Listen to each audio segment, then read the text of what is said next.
Before you dare to click buy on a Jimmy G, watch this video.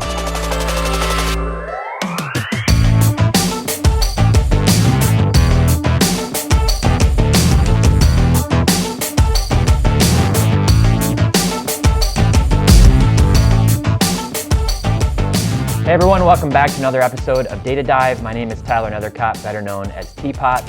And if you bought any Jimmy Garoppolo cards this weekend, you might be a cotton-headed ninny muggins. But don't worry, this episode is for you. I've got the antidote to reckless FOMO buying, and it starts with a D and ends with ADA. And of course, all of this data comes from our sponsor, Market Movers. Market Movers has the largest collection of fully vetted sports cards available, now tracking over 375,000 cards. Visit marketmoversapp.com to see which plan is right for you. Okay, before I get into the charts and the data here, I want to make a really important disclaimer. Part of our mission at Sports Card Investor is to educate. We don't claim to know everything, but as the saying goes, we know a thing or two because we've seen a thing or two. We've had successes and we've had failures. And the data I'm presenting today is in no way meant to be misconstrued as pumping or hyping any specific cards. Every card and player shown is meant for illustrative purposes only, to bring awareness and to really point out one of my favorite topics, opportunity cost. I don't own any of the cards in this episode. Buying the cards of a floundering player in the midst of a hype cycle, like Jimmy Garoppolo, will almost always leave you hapless and helpless if and when you try to cash out. And there are always better options for the same price points. So let me go ahead and show you what I'm talking about. Okay, so what I wanted to do was to pull up players who have seen their prices go up the most recently, largely because of the potential prospect of winning a Super Bowl. So I started my research at price movements by player. So I'm here on the price movements by player screen, and I put in football because this is a really timely topic right now, obviously. What an amazing weekend of football we saw last week, and probably the best one I've ever seen in my lifetime. And so I put on a graded cards only filter just to have really solid data, and I put in a minimum number of sales of 40 just to try to get some players who are actually transacting and moving. So if I scroll down, I'm on the last 30 days, and right away I noticed Jimmy Garoppolo up 57% on his cards over the last 30 days. And that's what kind of inspired this episode. So from there, I clicked out and wanted to look at Jimmy's cards and to find a card that stood out the most to me. So again, I'm on football, graded cards, Jimmy Garoppolo, and I scrolled down from the last 30. And there are some different options here, but what I did was I went down and found one that's somewhat iconic, a card that people would recognize, and obviously the Topps Chrome Refractor seemed like a good option. It's pop 307, not too low, so we can get a good analysis and a good trend on this card. From there, I wanted to see what else could I buy with my hard-earned $135.50 that might be a better option. So I went to price movements by card again, and I wanted to look at a different set of players. Some all-time greats, Hall of Famers, and also some players who are also currently playing really well, also playing this upcoming weekend. So I put in Tom Brady, Drew Brees, Aaron Rodgers, Peyton Manning, Joe Burrow, and Patrick Mahomes. I think this is a pretty good sample set. And I looked at the data, and very specifically I put in here $125 to $145, so $10 on each side of Jimmy G's Topps Chrome Refractor price. And I scrolled down through this list, and I found a handful of cards, for each of these players that I thought was relevant to compare to that Jimmy Garoppolo, with the idea that you're saying, which card would I rather have? You need to walk through that process of weighing the pros and cons of buying each of these cards and determine the upside. I like to look for cards with actual upside, not cards that could leave me upside down. So let's go over and look at the popular card charts. And what I did here is I went and kind of looked at the last average sale price. You can see all of these cards in the same ballpark. Obviously, I was able to pull that together using the price movements page. And I'll just kind of talk you through maybe some reasons why I would buy each of these cards, and maybe some reasons why I might not. So try to take a look at a balanced approach on this. Let's start with the Drew Brees and Peyton Manning cards here, both of these. Both rookie cards, both their Topps flagship cards, so very recognizable, iconic, fairly liquid if you did decide that you needed to sell them or wanted to sell them at any time. And they do see some price volatility, although in recent months they've been relatively flat. These guys obviously aren't playing right now, and they're not in the limelight outside of Peyton and Eli doing their little sideshow during games, but two of the greatest quarterbacks of all time, obviously. You'd put Brady number one, almost undisputed, And then you could just, debate on these, but I have to imagine that for just about anybody, Manning and Breeze are going to be at least top 5 in that conversation. So we're talking about all-time greats, proven legacy, and cards that are recognizable, kind of their iconic, most basic rookie card. So the reasons why I might buy these are for all those reasons. The reasons why I might not, well, they're PSA 9s. The pop count isn't super high, but it's also not super low. And, if you talk about upside over time, I don't know if these will really potentially go up as much as something more rare, but you're talking about a $135 budget here. So these seem like great buys. These are more stable. So it depends on what your goal is in the particular circumstance, if you're trying to just invest in something for the long term or buy for the short term. So let's flip to the other extreme and think about buying for the short term. And I picked this Joe Burrow Mosaic True Silver, not the Mosaic or the Mosaic Silver. This is the True Silver, the clean refractor finish, PSA 9, pop 346. And actually, if I pop this chart open, no pun intended, I can click out to PSA's website and see exactly how many PSA 10s there are. Looks like there's 119 graded higher. So we're talking about a population of under 500 on a card that's been in the market for over a year now. And this is a pretty visually compelling card in terms of the aesthetic to the Topps Chrome Jimmy Garoppolo. Very similar here. Obviously, the Topps flagship base cards don't have that refraction, but this is a pretty fun card, and one that you might consider if you really are high on Burrow. So if this is a guy that you think is going to potentially win this coming weekend, or even if he doesn't, could have a lot of hype going into the regular season next year, because obviously he's made an incredible run. He's passed Justin Herbert on many of his cards in terms of price. So this is a guy you have to imagine, even if he loses this upcoming weekend, he's going to have a lot of momentum going into the next season. So you might be considering buying in him.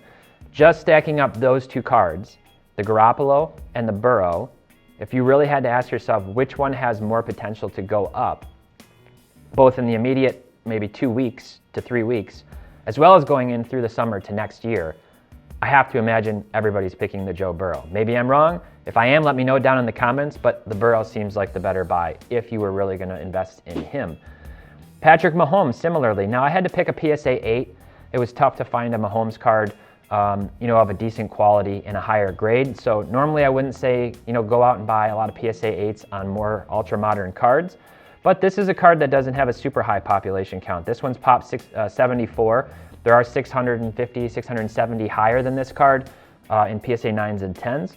But I really like the aesthetic of this card. I like it more than his Donruss. I like it more than his score. Maybe that's personal preference, but I just thought this one kind of with the glowing crown in the background and him pointing with the ball in his hand is a pretty cool card and not super high population. Again, maybe it's a short-term bet on who you think is going to win this Week 17 rematch coming into this weekend with the Bengals and the Chiefs. But the point is that Mahomes is now in his 4th straight AFC Championship game with a chance to go to his 3rd straight Super Bowl. And coming off of a Brady loss, it does really feel like a passing of the torch onto Mahomes. Speaking of Brady, I couldn't find what I would call a compelling rookie card in this price range for Brady. There were some like PSA 6 and others, but I don't like to go that low in terms of grades. I'd rather look for a kind of more rare and visually compelling ultra-modern card in that case. And here you have this Optic Aqua to 299 PSA 9. So there's 16 9s and 16 10s graded for this card. It is kind of somewhat of a color match card. And these optic refractors graded in higher grades have become relatively popular for Brady. We'll see if that sticks long term. I wouldn't say that this is a card that I would necessarily jump to first for an investment, but it is hard to get into a Brady card at this price point. And this is the type of card that you could have if you set up at card shows and have in your showcase, that the right collector of Brady might come along and say, you know what, I really like that card. It looks really nice, and I'm willing to pay some money for this card. So that's why I picked this Brady card. And finally, looking at kind of the in-between, right? We talked about all-time greats with Breeze and Manning, and we talked about currently trending players. Now, Rodgers just got eliminated. A lot of flack on him for choking again in the playoffs. He didn't particularly play well. That pass rush for the Niners really got to him. But he is set up in a position to potentially win his 4th MVP. He's made, I think, 10 Pro Bowls. He's won a Super Bowl. And if you look ahead to next year, obviously the rumors are already swirling. Where's Rodgers going to go? What's he going to do? Is he going to come back to the Packers? My gut tells me no. He's moving on. He's probably going to go to another contender, whether that's the Broncos or there's been tons of teams, rumored about being interested in Aaron Rodgers. So we'll see what happens with him. But if he goes to another team in the offseason and he's got this incredible resume and he's got the highest touchdown interception ratio in NFL history, he's already got a very much solidified legacy. He's already considered by many to be in that, top tier conversation for all-time great quarterbacks. And he could potentially have a lot of momentum and hype going into next season with another strong team behind him. So this Rodgers card I picked is his rookie premier base. There were actually a handful of options for Rodgers in this price range. I like this one. Not a super high population, pop 36, and I think, we'll take a look and see what the pop, PSA 10 count is here. It's right around just under 1,300. So you're talking about under 2,000 copies of this card. Again, if I'm looking at upside, maybe not immediately, but going into next season, even just in the next, 3 to 6 to 9 months, I have to imagine this Rodgers card has a lot more potential than this Jimmy Garoppolo. So this is my thought process. This is how I would look about this. If you're ready to pull the trigger on a card, unless you're a collector, unless this is purely for a collection, this Jimmy Garoppolo card, you're excited about the Niners and you're like, I got to get a Jimmy G rookie card.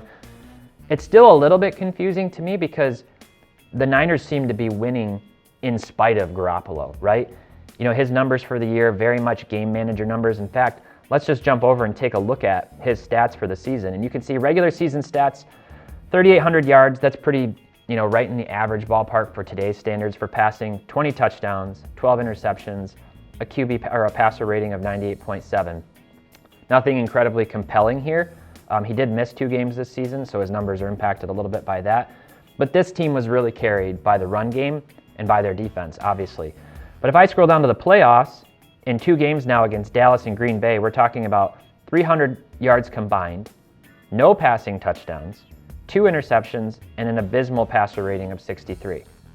So the Niners are into this game this weekend against the Rams in their third game this season against the Rams, but it's not because of Jimmy Garoppolo. And even if they win this game, even if they go to the Super Bowl, are people really going to be high on Garoppolo? It's hard to imagine him putting up better numbers than this when he didn't fare all too well in the final game of the season.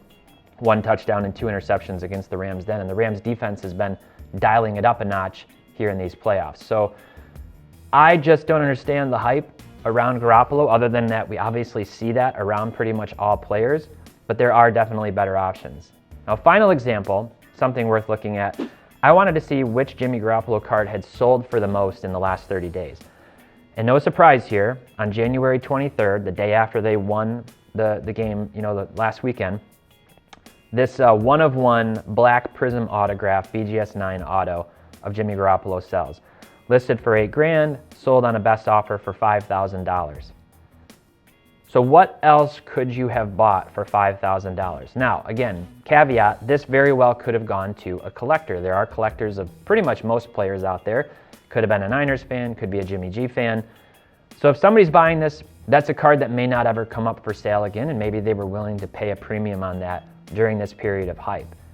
But I sure hope that wasn't somebody buying this card as an investment, because you have to imagine that this is only going to go down. So let's look at price movements again. And I'm coming over here, price movements by card, filtered on football, and in a price range of $4,700 to $5,300, kind of $300 on either side of that price. And last 30 days, if I scroll down and see, which cards have done what, I can see this Joe Burrow downtown. I can see this, auto hollow card to 99 PSA 10. A lot of the same usual suspects that we were just looking at on the popular card charts comparison. You've got some Tom Brady cards here. Now, would you rather buy a Tom Brady BGS 9.5 Bowman rookie card or a Jimmy Garoppolo, yes, one-of-one black, very niche specific card, long-term, only going to want, be desired by collectors? I think the answer is pretty clear. Same thing looking at this, honestly, this 2000 Fleer Autographics PSA 8, Pop 69, and there are only a handful graded higher than that by PSA. This is an autographed card of Brady, an autographed rookie card, of which there are not many, and most people cannot afford to buy the Contenders cards. So, just kind of scroll down this list, and you can see, Contenders rookie auto, rookie ticket auto BGS 8.5 of Rodgers. You're going to see the same thing for Drew Brees down here. You got the Kyler Murray Color Blast. So, tons of other options other than the Jimmy Garoppolo for $5,000. I really, really personally would be looking in other directions, not to mention all the other sports, if you're really just looking for a card to invest in. So, moral of the story here, don't be a FOMO-driven ninny muggins. Weigh your options. We all work really hard for our money, and when we say yes to one card, we're saying no to thousands of others.